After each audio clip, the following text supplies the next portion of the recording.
Hello, happy Thursday. It's me, Queen D. Hope y'all had a good week. I'm sitting here in the kitchen eating. Well, last week we discussed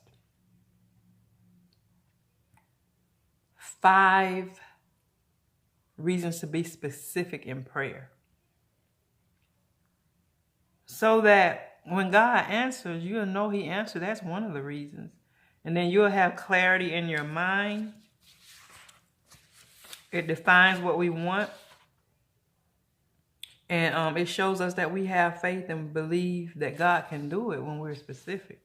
And so, first of all, you got to believe that God will do it in order for you to even try to come to Him. You got to believe that God can and will do it. You also have clarity in your brain and clarity in your mind, and you are defining what you want. And so when it does happen, you know that God did it because you were specific. You said, I want this to happen, and I want these details. One example I gave was for Creflo Dollar, is that he said he wanted his wife to have nice legs. So that's what he got. What kind of husband do you want? I told you, you got to be specific. Don't say I want a husband. A means any husband. You need to talk about I want the husband. And guess what, y'all? I posted that video, it might have been 2 weeks ago. And then I heard Kenneth Copeland say the exact same thing. He said, don't pray for a husband. Pray for the husband. I was like, yes. I feel you on that one. So I believe I received my God sent Boaz, my wealthy bachelor. And if he's not wealthy when he comes, he's going to be wealthy because I've been confessing that. I've been writing it down. And so whoever I marry, if he don't come wealthy, he's already going to be wealthy because I've already been claiming it and I've been believing that. So if he comes and he don't look wealthy right now, it's not going to be long until he is. I believe I receive that. And so we talked about being specific in prayer last time. But what I realized too is that some people don't know how to be specific because they don't believe that God is going to reward them. They don't think it's going to be done. They've been in a situation, an environment that gives them a limited mentality, a broke mentality, or I'll never get out of this situation mentality, because you've been in a situation so long you feel like, nothing's good going to happen. But according to Romans chapter 12, you got to be transformed by the renewing of your mind. Why? So you can prove the good, acceptable, and perfect will of God. So there's a good will, an acceptable will, and a perfect will. And so in order for you to prove what it is and prove that it exists, those wills exist, the good, perfect, and acceptable, your mind has to be renewed. And it has to be renewed by the word of God. Sometimes we're born in a situation, our family really didn't encourage us to think big or dream big because nobody ever encouraged them to. And so we can wind up falling in that same pattern unless, we realize who we are and the authority that we have in our words, the authority that we have when we use our thinking and the thoughts that God gave us, the imagination. God thought about us and then He spoke us into existence. The way He designed the human body. If you've ever studied the human body in school, I have. And you cannot deny that we serve an awesome creator, because how he put this body together is just amazing. All the systems and everything.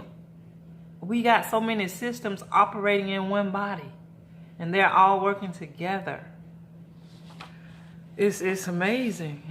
How can you deny that there is a God? Look at how he created the earth, the stars. I am so intrigued by the stars at night. I'm always looking at the sky. I need a telescope. If you got a telescope you want to give away, bring it. You can send it to Queen Bee. Because I just want to I look at the stars and I'm amazed by what I see, And so we serve a talented, a creative God. And guess what? He made us just like him. We're made in his image and likeness.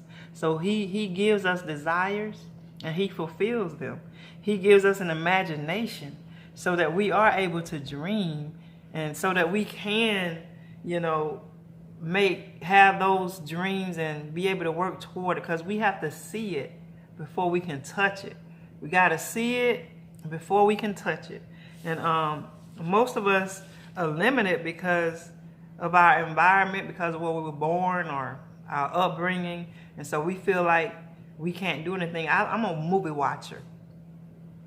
And so I was watching a movie. I used to watch a movie every Friday when I came home called Maid in Manhattan with Jennifer Lopez. And she was a maid, right? But she had a dream, to be more than that. But since she was Hispanic, her family told her you can never be a manager or you can never go above that. And she winded up meeting this senator and sleeping, she started liking him, she slept with him, and he found out she was a maid, and it was just blah, blah, blah. But anyway, she winded up getting a position, though. But her mom was the woman that was tried to keep her in a maid's position. But she winded up, getting what she desired. But she had to have that desire.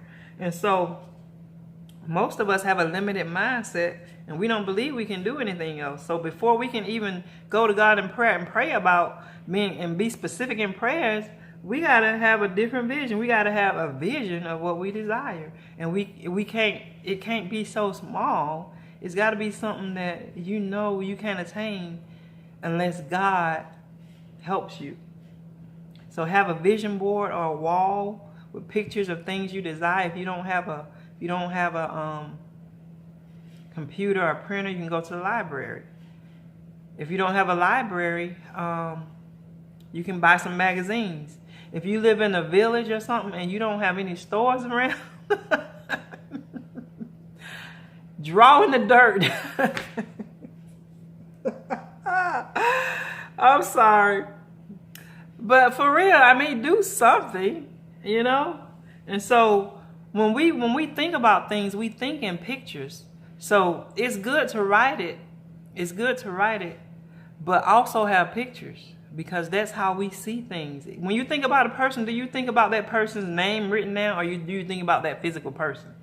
So we need to have pictures of what we desire. I have some pictures around here, even in here in the kitchen, of what I desire. And so, and it's something I can look at and I can say, I'm getting there. But I have it all written down too. And so we have to do this. And this is in the Bible. I don't know if y'all remember the story with Jacob and Laban. How Laban was giving Jacob all the spotted calves. And how Jacob worked that thing out. He knew the power of vision. So he put them spotted calves, had them look at the water. They're the reflection of the ones that didn't have spots. And so when they had babies, they didn't have spots. And so he was able to keep those. And so Laban thought he was being tricked, but not really. Jacob was just smart. He knew the power of imagination. He knew the power of us seeing things. And so I think that's all for now. So before you can be specific in prayer, you got to have something to be specific about. You got to have a dream. If you don't have a dream, then, you probably won't even be praying, because you figure, this is where I'm going to be and I'm going to stay here. I have no hope, no reason to do anything. But You do. I mean, you have to, you gotta have some type of hope, motivation, somebody in your life that can gear you in the right direction. Does that make sense? Well, that's all for now. God bless you. Remember to like, subscribe, share, comment, follow. I was trying to get to 100 likes. I'm at 50. I'm halfway. I am not giving up.